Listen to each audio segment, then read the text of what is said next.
in the blue corner, wearing trousers and shirt, CWNE number 181. And so I was asking Glenn, like, you know, how does he use his wireless network on a daily basis? And he said, yeah, well, just, you know, a couple of years ago, he was communicating with the South Pole. Is that right? With your ham radio. He also talks to satellites with his radio. So, you know, the average stuff, we all do it. Please welcome CWNE number 181, the Tampa Dragon out of Tampa, Florida, Glenn Cate.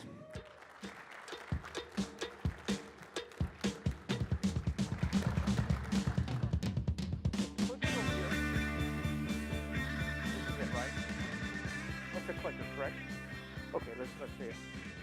Hey, it's on. Hey, and I can see you all really well with the bright lights.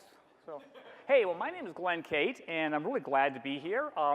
I work at a network infrastructure team that deals with IT products and services, and its headquarters are in Clearwater, Florida, just a couple hours west of here. And I live in beautiful St. Petersburg, Florida. And I just love that town. It has some of the, well, I was born and raised there and married there, and has some of the best fishing in the entire state of Florida. So just kind of curious, show of hands here, how many like to fish when you're not like doing, you know, wireless access point installs or wire? Okay, good show of hands there. So, you know, I'm not much of a fisherman. I enjoy fishing, I enjoy being outdoors. And you know, it was Thoreau that said that many men spend most of their lives fishing without understanding it's really not fish that they're after. I mean, they want to be out in the outdoors, don't they? So, well, I've got a story about a guy who is learning to fish, and it's going to be a great segue into data rates. Okay, you're laughing like, Glenn, fishing, data rates. Come on, what's the connection? There's a great connection here. There's also a fine line between fishing and standing on the shore just looking like an idiot. And let me tell you a story about John. John is a true story. He's a New York Times best-selling author. He has done great conferences. I've been to his conferences, super presenter, great author. I've got his books on my bookshelf at home. And, but John didn't have a real good life growing up. His dad did teach him how to fish some, but his dad also abused alcohol too much and died at too young of an age. So fast forward just a little bit, and John's writing career was taking off, and his wife and family and said, you know, we're just tired of the urban jungle. Let's move someplace where we really like to be. And they moved out to rural Colorado. And out in Colorado, John could do things he loved to do. He loved to backpack. He loved to explore the outdoors. And he loved to fish. But one thing his dad had never really taught him how to do, never really taught him how to fly fish. And John wanted to learn how to fly fish. So what happened? What's he do? Well, what would you do, right? You're a self-made man. You go on the internet. You read how to fly fish. You buy the books. You watch the YouTube videos. You go to Amazon and you buy the chest thing. You know, you put all your flies and all your equipment in, right? And you're just ready to fly fish. He's got the waders. He's got the rod and reel, and he's got the flies. And so where does he go? He goes to the South Platte River. This is the section's called the Miracle Mile, some of the best trout fishing in all of Colorado, forgiving for even the most novice of fly fishermen. And so he goes out one morning, he's got all his equipment, he's out fly fishing, and one cast after another, he gets nothing. So to add to his frustration just a little bit, upriver, about a half mile, he sees this guy fishing. He's bent over sideways, hooping and hollering. Look at the size of that one. That's another huge fish. And John begins to envy this man. His envy quickly turns to hatred. I hate this guy. And then he swallows his humility pill. He said, okay, look, I'm going to walk upriver. I'm going to watch this guy. I'm going to learn what he's doing. So goes upriver. The guy motions him over. Hey, how you doing? How's fishing? John says, well, not too good. Hey, what are you using for your rig? Let me see it. And before John could explain to this guy he's a fishing idiot, it says, hey, you got the wrong leader. Pulls the clippers out of his vest, clips it off, and ties on a new leader before John could blink an eye. What are you using for flies? John sheepishly held out his flies, thinking, okay, everything else I'm doing is wrong. These are probably wrong too. He said, well, graciously, these are the kind of flies we use this time of year. He tied a fly on, and he began to instruct John how to fly fish. You see, when you put out the fly, you have to let it on the current so it looks like a dead drift to the fish, so they'll hit it just like a real fly. So after about 10 minutes of fishing, John hits a rainbow trout. He's pulling that thing in. He's excited. The guy says, hey, just a second, let me show you how to take it off the hook. Yeah, it's a good-sized fish. And I know it's superstition, but we always kiss him on the forehead before we toss him back in the river. So kisses the fish, tosses it in the river. And he looks at John and says, you know, I think you got it. Have fun. And the man walks down river where John had been fishing all morning. And before you know it, the guy's bent over sideways, hooping and hollering. Look at the size of that one. That's another big one. Oh, you know what? I almost forgot the story to tell you what this guy did for a living. He was a professional fly fishing guide. This is what he does day in, day out. He takes men and women to rivers just like the South Platte River and teaches them how to fly fish. John had just met a professional fly fisherman. So just before John throws his line back in the water to get another rainbow trout, he pauses for a moment, and he has this deep satisfaction in his soul. You see, John had just not gone out that morning to learn how to fly fish. John had just been mentored by a professional fly fisherman. Data rates. You know, as a wireless professional, I think I know a lot about data rates. I mean, I've watched the YouTube videos, I've read the books. Well, shoot, I'm a CWNE, okay? I've taken all the exams, so I know about data rates, right? But over about the last year, there's been questions that have been coming over social media, Twitter, the Slack group I'm part of, and questions that I just scratched my head and said, I don't think I know the answers to those about data rates. And so, like John wanted to learn how to fly fish, Glenn swallowed the humility pill and said, I need to be mentored by people and learn some more about data rates. So, this is what I did. I prepared a series of questions about data rates. I sent this list to a number of Wlan professionals, some of you in this room here. I checked out their feedback, watched the videos, looked at their links, because I wanted to learn more about data rates.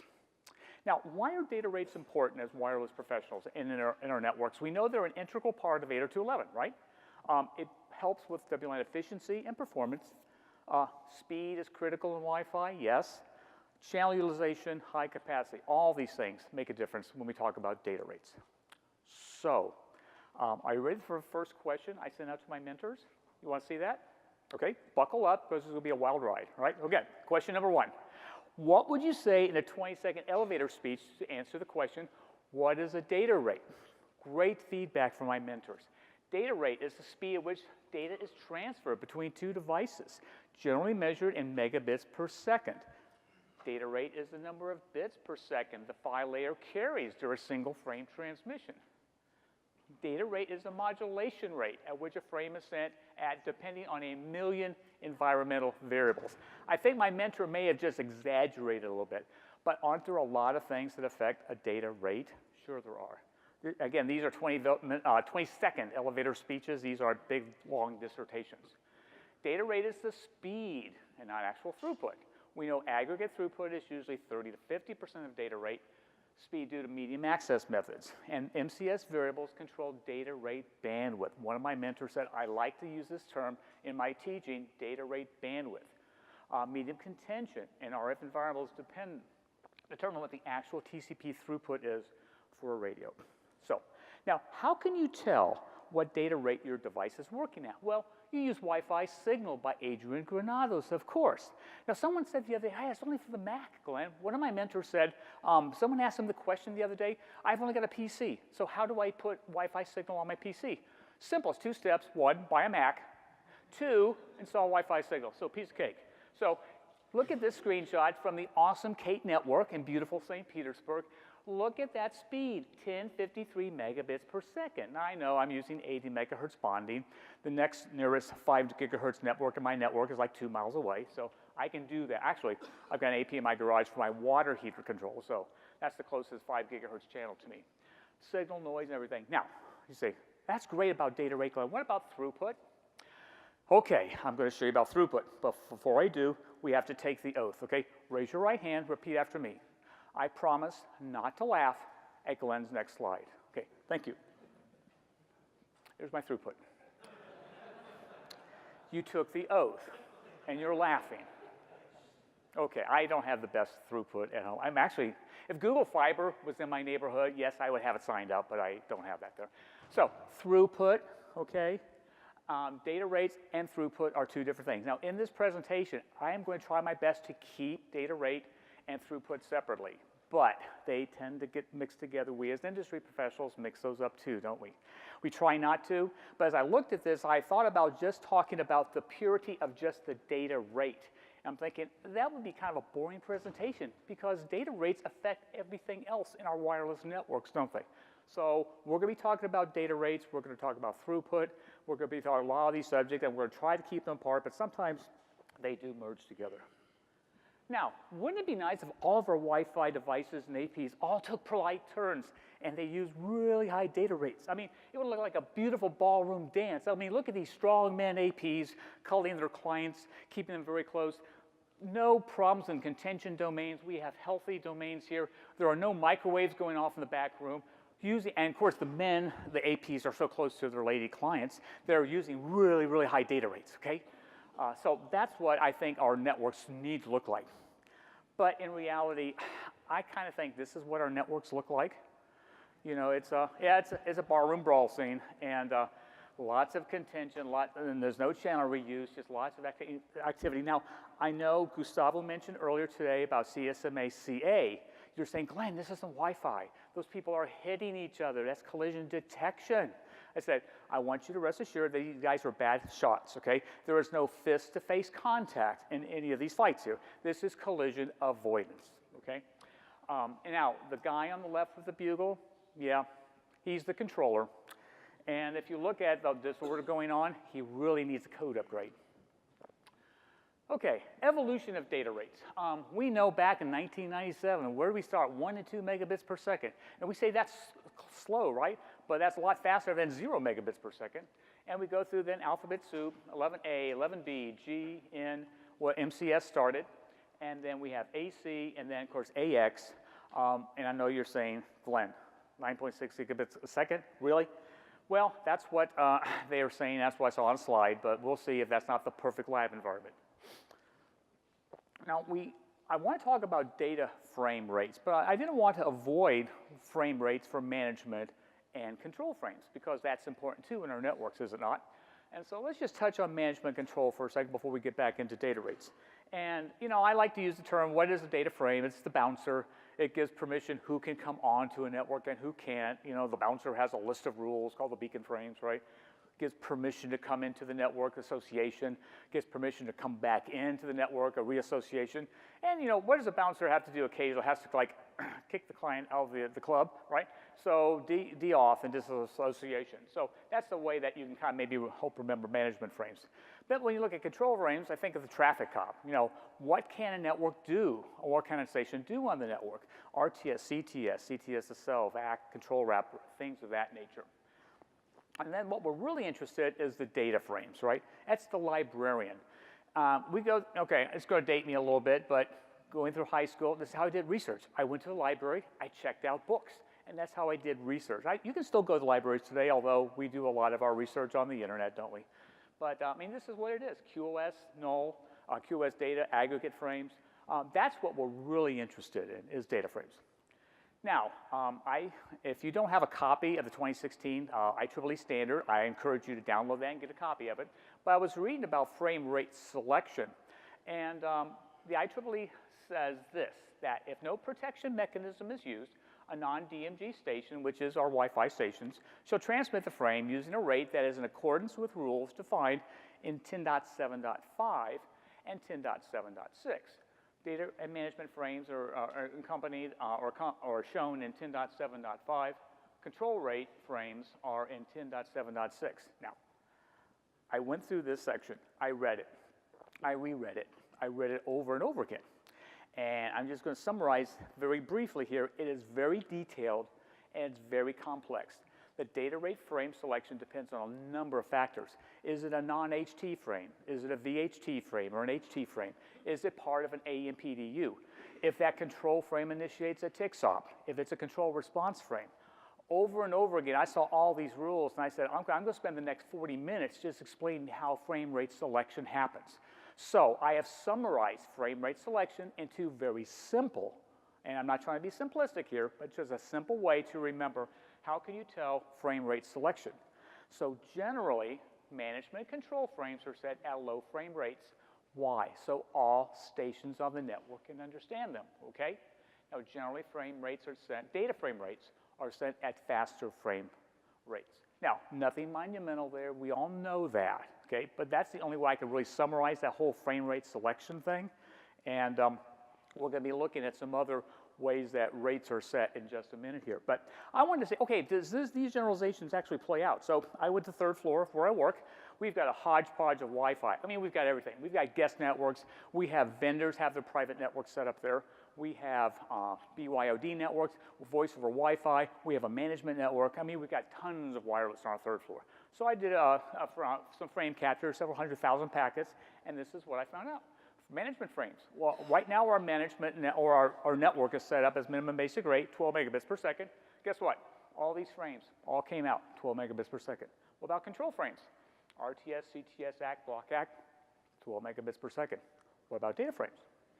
QoS, no, that was interesting. They were all set out at the minimum OFDM rate, but all the other data had higher frame rates, 65, 78, 144. So what I'm going to encourage you to do is do some frame captures, but do this. Just look at the rate at which those data frames are sent, or in the management and control frames as well. And see if you don't notice that same consistency. The management and control frames are set at lower data rates, and data frames are sent at higher. By the way, management control frames generally comprise about 70 to 80% of the total number of frames in a capture, where data frames about 20 to 30. Again, your mileage may vary depending if your network is really busy with data or if it's just idling. But total data bytes, if you do a frame capture, takes about 70% of the total number of bytes on a network. Now, wouldn't it be great if all of our clients always talk to each other at the highest possible data rates? But they don't. So what are some of the factors that affect our data rates? One of my mentors said, as wireless engineers, we don't understand this next topic enough, and that's dynamic rate shifting. We studied about it, but here's a nice review of dynamic rate shifting. It's also called adaptive rate shifting, adaptive rate selection, automatic rate selection. Again, IEEE standard says this: the algorithm for performing rate switching is beyond the scope of this standard. So how do you interpret that? The vendor's secret sauce. They perform the algorithms, and every vendor is a little different than what they do. But we know that the objective of dynamic rate shifting is upshifting and downshifting for improved performance and rate optimization. Now, even though we don't know all the secret sauce that vendors do, we do know some of the things that they use, right? They use signal strength, RSSI. They use SNR. They use packet error rates, and they use retransmissions in their own little algorithm that each vendor has, devised. Just remember, too, one of my mentors said, just tell everybody that so they do not forget. DRS works with all fives. If it's 802.11b or if it's AC, it still works. I'm pretty sure DRS is going to work about the same way with AX. I don't know enough about AX to mention that, but it should, at least for backwards compatibility, it will. One of my mentors said this. This is maybe a little insight into one of the vendors and their algorithms. DRS algorithm may dynamically shift coding, modulation, and channel width. That's not always good. In order to keep the high or keep the data rate high, or to keep connections solid. Again, that's according to a vendor. Now, who makes the data rate decision? Is it the AP or is it the client? Well, the answer is yes, because both the client and the AP are radios, right? The one that transmits is the one that makes that data rate decision. And that's something to just keep in mind as we look at dynamic rate shifting. Now, that's one factor that affects data rates. What are some other factors? Well, RF noise, SNR goes up, raises the noise floor. We have problems with data rates, don't we? How about channel utilization? Now, CCI, low basic rates, high traffic. Here's where I move more into data throughput. That really affects our throughput on our networks. And then retries transmission. It takes longer time to transmit the same amount of data. That also affects our throughput when we look at data rates. WLAN clients. Some clients hear and talk better than others. They sure do. At the last Wireless LAN Professionals Conference in Phoenix, we had this, not test, but we were testing different networks. an AP was set up, and we brought our devices over, and we measured signal strength and SNR. And I know, looking at the metrics after that conference was done, some of 2 identical devices had a 10 dB difference in their signal strength reception. Wow, 2 identical devices. So some clients do hear and talk better than others. And as for APs, we know you have a 4x4 4 spatial stream AP. It's a 2x2 2 spatial stream. Client's not going to be able to leverage all the data rates that the AP can provide. So that affects data rates as well. Client drivers, bang head on wall. Okay, now listen carefully here. I am not going to mention the first letter of this driver's name, okay? But this driver manufacturer just came out with a driver update, and in the bullet points, it said, helps roaming and network connectivity. That was one of the bullet points. Do you think we applied that driver at work? Well, you betcha we did, because those were issues we were having. Client driver devices do affect data rates. How about client distance locations? Wow, this is a big one. The distance and the conditions from the AP to the client make a difference. Now, if you're in a cube farm, or if you're in a warehouse, or as a friend of mine named Mark recently did site surveys at a couple of nuclear power plant containment buildings in Southeast Florida. And I looked at his survey, I said, Mark, there's a lot of APs in there. He said, do you know what the attenuation is of a 12-foot thick concrete wall? It's a lot. So client and conditions from your AP to client does make a big difference. Smaller cell sizes. How do we keep data moving fast? This will help with load balancing.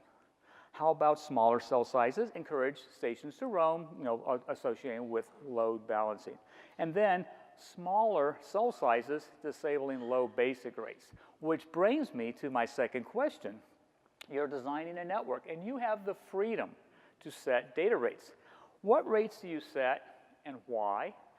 And one of my mentors said, we do not understand disabling low data rates well enough, and you need to talk about that. So here we go. 802.11b, okay. My daughter is a senior in college this year, okay? 17 years ago, she was in kindergarten when 802.11b came out. The technology is old, and I say, first of all, if you can, disable all those data rates, 1, 2, 5.5, and 11. When I came to the place where I'm working now, all those rates were enabled. And I asked why. I looked in our controller, we had 0 802.11b clients, 0. And so we disabled them, and it helped with channel utilization. Now, I know what you're saying. Glenn, we're wireless professionals. We know we should disable 802.11b data rates, right? Why do I continue to see in major universities, in major airports, hotel chains, conference centers, where 1, 2, 5.5, and 11 are still enabled? So disable them if you can. If you have a legacy device, replace it. And if you can't replace it, leave 5.5 and 11 enabled, and maybe you can even get rid of 5.5 if you're not kicking clients off. You're probably saying, well, new equipment doesn't have 802.11b. One of my mentors said, I will give you the name of this vendor if you want it for your presentation. I said, no, you don't have to do that. He just bought, his company just bought a multi-thousand-dollar piece of medical equipment, brand spanking new. The FDA requires they use a proprietary OS on that piece of equipment, and guess what? It supports 802.11b only. He's banging his head on the wall. What do you do? So vendors, any vendors in the sound of my voice, use new technology. It's out there. It's not that hard to use. Don't use this old stuff which just drags down our networks. So that's 802.11b. Most of us would agree it'd be great to disable. And I'm going to continue to preach to the choir and everyone until all 802.11b rates are completely disabled worldwide. I'm going to tell people, disable 802.11b. But what about OFDM? Yeah, we know the basic rates are 6, 12, and 24. And it's a little controversial here. There's kind of like 2 camps, okay? The first camp says, well, let's keep all basic rates enable 802.11 on OFDM in 802.11 AG in an AC. And why? A faraway client occasionally hears the high beacon rate and that increased retry rates. Okay, that's one of the pieces of rationale why we should do that. There's the other camp that says this: we should disable low data rates because it helps to, in fact, 612, and maybe you can leave 24 alone as the minimum basic rate enabled. Many engineers do that in their networks. The reason we can do that, it reduces the head node problem. It helps with roaming and that sticky client problem we run into, and increases performance versus range. So now you can do that if your network supports disabling those lower data rates. If your network was designed and only the higher data, or for only the lower data rates, if you do this, you're going to have coverage holes, okay? So don't do this unless you know for sure that your network was designed to disable those low data rates. Now, where do I fit in? Well, just a minute before we go there. Just a reminder, one of my mentors said, just remind everybody that all preambles and PLCP headers are always sent at the lowest minimum PHY rate, which is 6. And another mentor said, don't use the 18 megabits per second as your minimum basic rate. Some of the older client drivers don't support that, so keep it at 6, 12, and 24. And don't disable any of the MCS indices. That's untested. And besides, it's my understanding that if we disable any of the MCS indices, it creates a big fracture in the universe. We go into an irreversible time warp, and we're going to be stuck at 802.11 prime forever. So that's what I understand. So anyway, just don't do it unless you want to do it at night at your lab at home, and just draw your curtains at night so no one can see what you're doing. But it would be interesting to find what happens when you disable MCS rates on a lab environment, but not on production. So I am in the disable lower data rate camp. I'm proudly there. I think there's lots of advantages of disabling low data rates. So I'd encourage you to if you disable 6, 9, 12, and 18 and leave 24 as your MBR, then you have to test that network. Test for retry percentage, test for roaming efficiency, test for higher throughput and higher average MCS rates. And again, if your network was not designed to disable a network that's designed to use the higher data rates, you're going to have problems. So test that network. Question 3, what other areas in a WLAN do rates greatly affect? QoS, high capacity, mesh APs, airtime fairness. Got some good responses here. Roaming, we already talked about that. Low data rates create sticky clients. Airtime, low data rates consume more airtime, right? It takes longer to get that information on and off the medium. Then retry rates. Retry rates is a big one. Okay, think with me for just a second. A retry rate. You're not only resending that same information, but it triggers in the backoff timer, okay? Increases slot times, and it uses the EIFS. That's the longest interframe space that's available. So all those things takes longer to when you have that retry because either data rates or you haven't downshifted or whatever the reason for data rates. So there's a number of things that are affected by data rates there. What about this question? A good reason to use higher data rates is to help the user on and off the medium faster, which helps to keep utilization lower. What are other good reasons for using higher data rates? In this context, think of a very healthy, a good channel domain. We have no problem with channel reuse, no RF problems, et cetera. So in that context, think about what a higher data rate will give you. And I mean, this is like a no-duh, higher throughput demanding applications. If you've got a 20 gig download, it makes sense, okay? If you're at a faster data rate than a slower data rate. Then another one of my mentors said, hey, don't forget to talk about Wi-Fi bridge links. I was just talking to someone a minute ago about a Wi-Fi bridge. And whether it's point-to-point or backhaul for point-to-multi-point, the faster you can get that information on, usually just 2 clients, right, on a Wi-Fi bridge. So the faster you can get that information on and off the network, better. And usually bridge link rates are connected to the speed or the signal strength of those bridge links. So crank up the power to what you can do legally and get that information on and off those bridge links. That's another reason why faster and higher data rates really help out. Question 5, what do most WLAN engineers not understand about data rates? I really looked at this a lot because there's a lot of stuff I was learning during this presentation and all my mentors helping me out. The one is this, disabling lower data rates do not decrease cell size. Now, think with me, we're not touching RF cell size. We're not touching the RF transmit power from that access point. All we're looking at is this lowering data rate. So we have a healthy contention domain. We have good channel reuse. We have no other issues at all. All we're looking at is the data rate. So let me show you this graphic to see, helps us understand a little bit. This client's associated with the access point at 24 megabits per second, which minimum signal is 71 dBm. What happens when that station then has to shift, goes down a little lower to 72 dBm? Well, it has to downshift, right? Dynamic rate switching says it goes to 18. It goes a little lower, it downshifts to 12. to 9 to 6. What happens when that station hears a signal strength of 86 dBm? It has to roam, doesn't it? The client has to make a roaming decision. And probably it was starting to make that roaming decision before it got to 86 dBm. So, however, look at that same graphic, and what happens if you disable all those data rates? Well, that station then, at 24 megabits per second, when it hits 72 dBm, that client has to make a roaming decision. And it will do that. When it makes that roaming decision, it can't go to 18, 12, 9, or 6 because those rates are disabled. So what we have done, we have effectively made smaller the size at which that device can associate. We haven't changed RF levels. Okay, an ideal contention domain, we want to talk about everything, don't we? We want to talk about RF levels. We want to talk about channel reuse.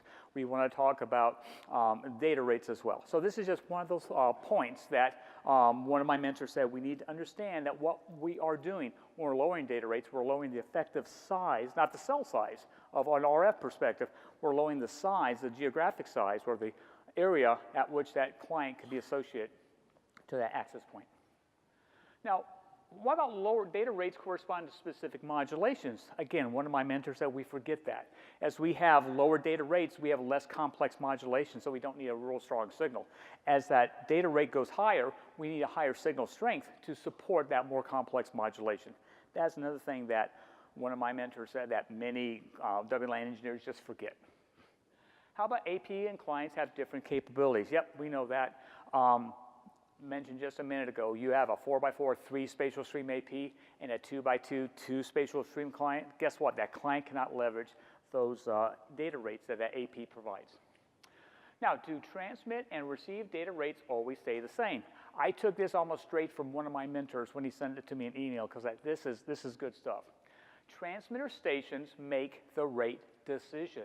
The receiver can only act what they accurately decode the transmitter chosen modulation encoding, or not act it and either make that dynamic rate shifting decision, downshift or do a retry. So is it the AP or is it the client? That transmitter, whether it be the AP or the client, that makes the data rate decision. And the receiving station can only act that decision or not act it. Now, how do MCS and data rates fit together? Just when you thought it was getting easy to understand data rates, MCS comes along. And, 802.11n introduced MCS, but one of my mentors wisely said this: if you understand MCS, you understand data rates, okay? So let's do a little bit of a deep dive into data rates here. MCS modulation coding schemes define 802.11n and discusses modulations, spatial streams, channel size, guard interval, nothing new here. But and some of us kind of forget this. Again, one of my mentors said SNR affects MCS. For every additional 20 megahertz bonding, the noise floor increases 3B. We think bonding, 40 and 80 megahertz bonding is great, but it affects SNR. So look, if the SNR is 90 for 20, it's 98 for 40, it's 92 for 80. What is it for 160? 89, right? 89 noise floor, boy, that's getting really close to a signal level. So just be careful when we're using 40 and 80 megahertz bonding that we're not affecting our SNR, which is affecting our data rates. Now, this is a great chart. It's on the WLAN Pros website. I really like this chart. It's got great color. It talks about the HTMCS. I've got the link at the end of the presentation, by the way. It's just a great, great chart. Helps you understand spatial streams and everything. Again, as we understand MCS, we understand data rates, right? So here's that awesome Cate network over in St. Petersburg. Notice it's 80 megahertz channel, MCS index of 8, signal noise SNR. Let's look at that chart again. That's me in the red down the bottom. Look at that. It's 256 QAM, 8 MCS index, 1053 data rate, and I'm using long guard interval. I think I need to make a controller change at home. And then 35 and 53 for RSSI. Isn't that great? So when you look at a data rate at home, look at that, and then see if you can find that information on the chart. Again, as you learn MCS, you'll learn more about data rates. Another chart from Andrew Von Nage website talks about signal SNR levels and MCS values. This is a downloadable file. And so what do you do when you download these files? Well, this is what you do. You laminate them, okay? And you keep them with your study notes.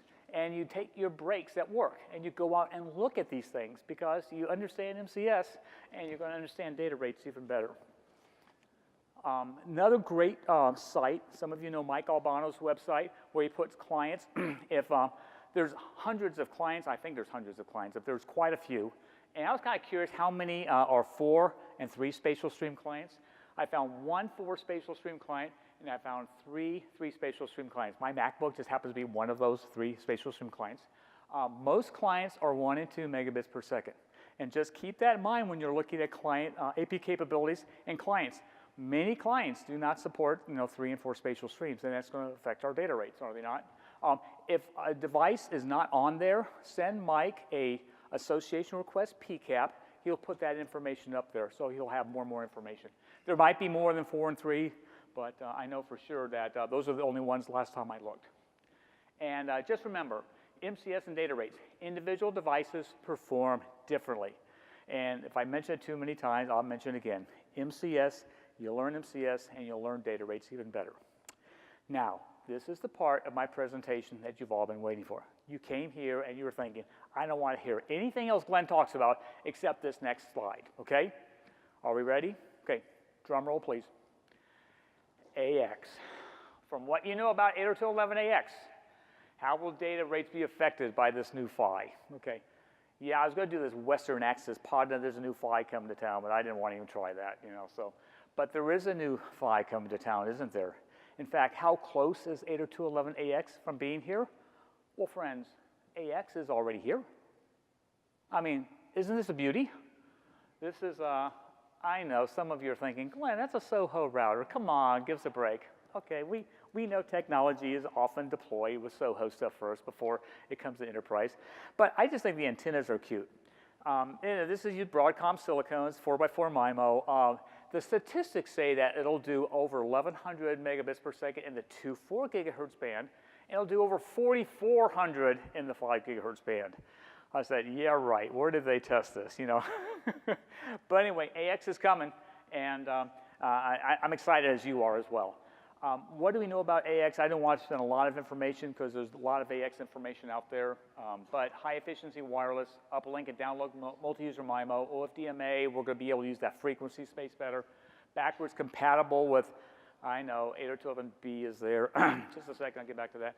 MCS 10.11 going to be new rate, new MCS indices and new data rates. Okay, 802.11b. I was talking with someone at lunchtime.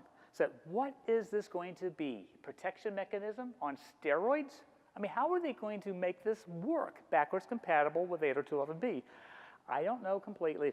That's supposed to work. So I'm greatly indebted to one of my mentors, Chuck Lukashevsky of HP Aruba. He sent me a slide deck. He said, hey, use these slides for your presentation. This will help you out.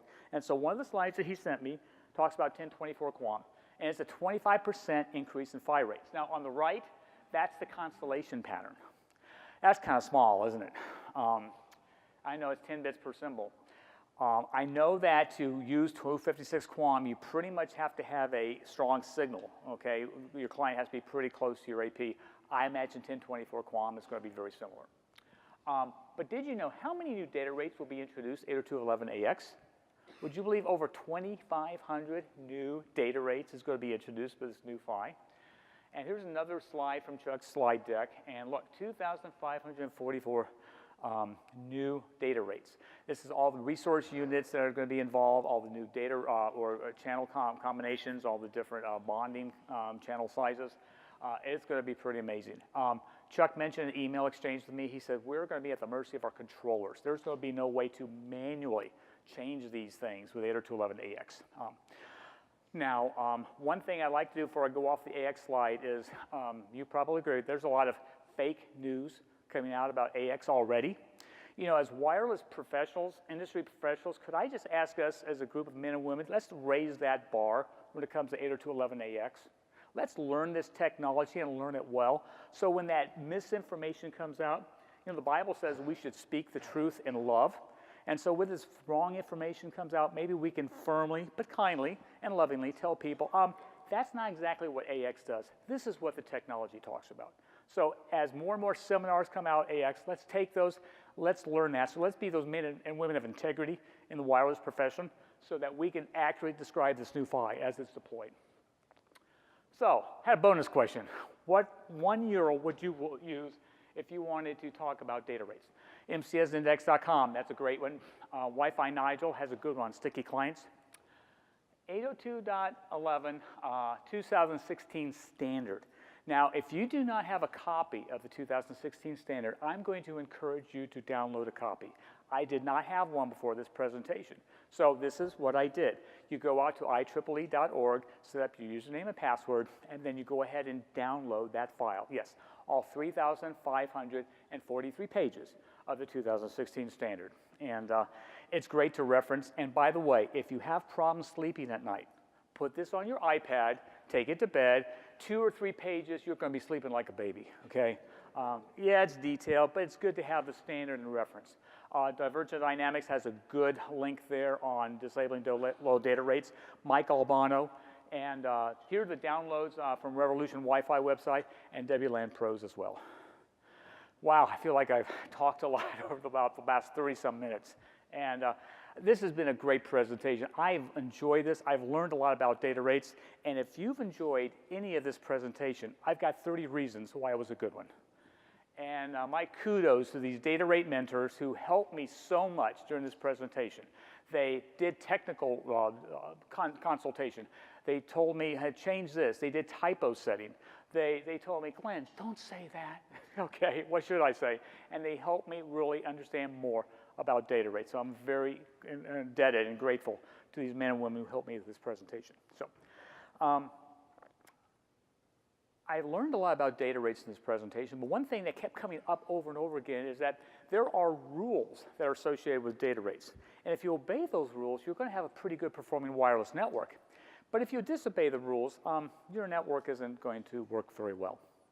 You know, I started with a phishing story. I kind of like to end with a phishing story, too. It's about a guy who didn't follow the rules of phishing. And I'd like to introduce you to Gary Merriman. And before we go any further, no, this image is not photoshopped. Gary caught this marlin off the coast of Kona, Hawaii in 1983 using the rod and reel that is in his hand. At that time, Gary owned a tackle shop in Atlanta, Georgia, and one of his clients was Rankin Smith, the then owner of the Atlanta Falcons. And Smith invited Gary to come over. Hey, I've got some NFL meetings in Atlanta, over in Hawaii, and come on over to do some deep sea fishing, which I know you like to do. They say the deep sea fishing is pretty good off the coast of Hawaii. Pretty good indeed. This fish, marlin, weighed in at 1,649 pounds, 748 kilos. The picture of that fish made 9 world newspapers when he caught it in 1983. But you know, this is where the story turns a little bittersweet for Gary. Gary contacted the IGFA, the International Game Fish Association, because he wanted the fish entered to the record books, right? So he contacts them, and they go out and they weigh the fish and inspect his line and all that good stuff. They said, well, Mr. Merriman, we are a little disappointed here. You see, yes, it is the largest marlin ever caught on record, and yes, it's the second largest fish ever caught in our record books. But we can no longer put this into the record books because you use the line and leader longer than what IGFA rules allow. Therefore, we're going to have to disqualify the catch. Well, to say the least, Gary was just a little disappointed. But before he left Hawaii, he said he wasn't going to let him get him too discouraged, and he did have a replica made of that fish, and it's hanging in his tackle shop in Atlanta, Georgia right now. And they tell me that to really get an idea how big this fish is, you've got to go there and see it in person. So what do we learn? Gary didn't obey the rules about fishing, did he? But if we, as wireless engineers, if we obey the rules about data rates, then one day we're going to have a whopper of a data rate story that we can tell our grandkids. I want to thank you so much for your time and attention this afternoon.